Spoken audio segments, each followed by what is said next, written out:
Hi, I'm Bill Bradley. Join me for a recent excerpt of American Voices.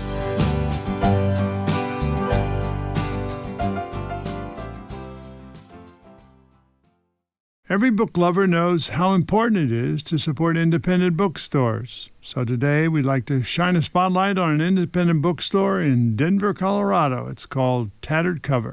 It's owned by Len Vlahos and his wife, and he's here with us now. Len, thanks for coming on American Voices.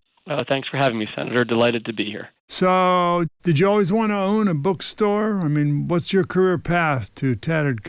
Well, I've spent my entire life working somehow in the service of books. I started as a young man. My first bookstore job was the NYU bookstore. I was attending film school there, and then I've worked in independent bookstores and chain bookstores, but I spent the bulk of my career at the American Booksellers Association. So tell me, when did you buy or own Tattered? So my wife and I bought it from the longtime owner, Joyce Meskis, almost exactly 4 years ago. Yeah, I remember Joyce. I've been to Tattered a number of times on books. Yeah, Joyce is a treasure, both in terms of the book industry and in terms of Denver. And when I started at the American Booksellers Association, she was that group's president. So I met her in 1992 and have been friends with her ever since. So what's the flavor of an independent bookstore as opposed to another kind of bookstore? Well, independent bookstores are rooted in their community, so they're locally owned. They source most of their products, well, not the books, but the services that they provide customers and a lot of ancillary things from local sources. We are very event-driven. We're across the street from a high school, so during the school year, there's a lot of energy here at lunchtime. We get 50 or 60 kids every day come across and spend their lunch hour with us. We have 4 locations for Tattered, and among those 4 locations, we do more than 500 events a year. We provide that third place, not home, not work or school, but that place that you can go and have a fulfilling and satisfying experience. I thought that was Starbucks. It can be, but because we have coffee shops in 2 of our stores, we like to think that we can provide a little more than that. So what did you learn from Joyce? I've been learning from Joyce since I first met her, and Joyce's real legacy that she left behind was a really staunch commitment to the First Amendment and to really protecting readers' rights. There was a very famous case here in Colorado where police sought a receipt to find out what a certain customer had been reading as a part of a police investigation, and Joyce fought that and took it all the way to the Colorado Supreme Court, who sided with her and basically said that kind of intrusion by government would have a really chilling effect on democracy, and that really a relationship between a patron and a bookstore or a library should really be held sacred. And so Joyce really was known more for that than almost anything else. So what's your favorite part of the job? It is the events, actually. I've gotten to meet some really fun, interesting people. Kristen and I have 2 young sons going into 6th and 4th grade next fall, and we've taken them out of school to meet Buzz Aldrin and Hillary Clinton and Bruce Springsteen. So how do you decide where do you have it in the store, and then how many people does it have to be before you move it to an off-site location, and what kind of location? We do events in 3 of our stores. 2 of them hold about 100 people each. The larger store, our Colfax Avenue store, holds just under 250. So if we think someone is going to be bigger than that, then we go off-site. Our biggest partner is actually the very historic Trinity Church here in downtown Denver, which seats 1,100. We had an event where Madeleine Albright was touring with her book called Fascism, and we had her in the past, and we thought, well, let's put her in the Colfax store because we think we'll draw around 200.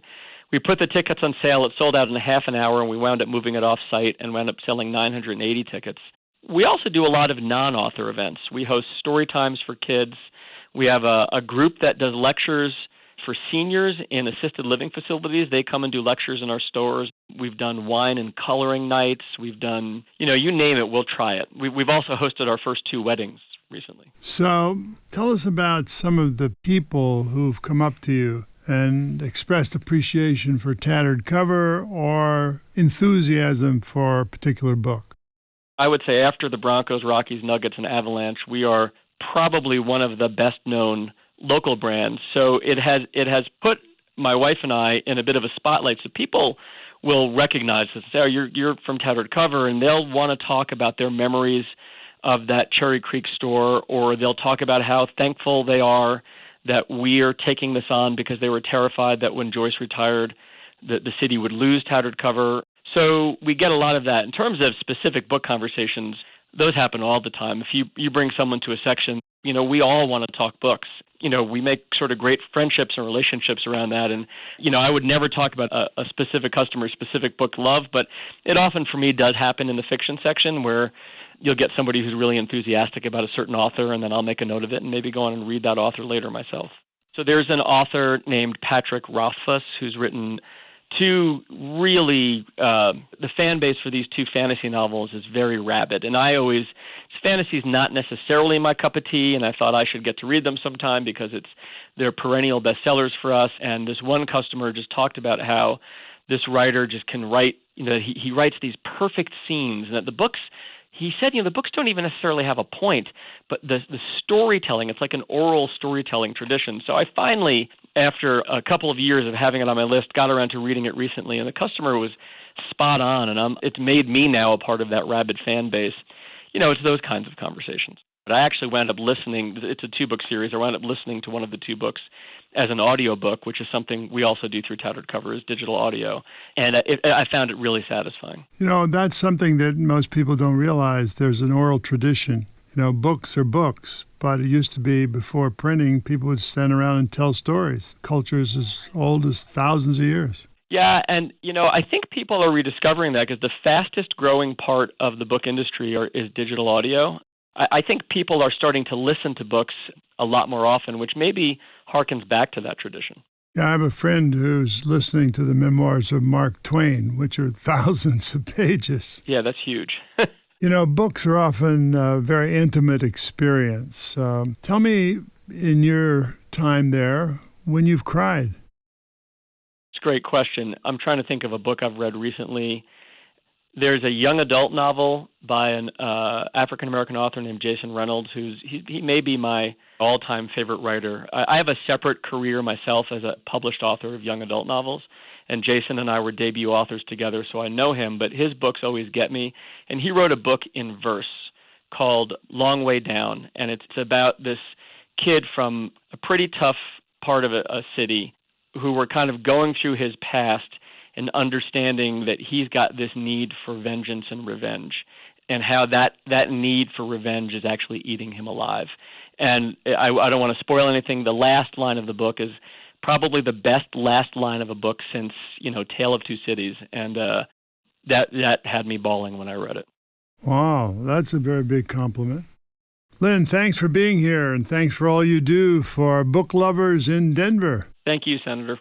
I've been speaking with Len Vlahos of Tattered Cover. It's an independent bookstore in Denver, Colorado. To find out more, visit us on Facebook. Our show page is American Voices with Senator Bill Bradley. Thanks a lot, Len. Thank you, Senator.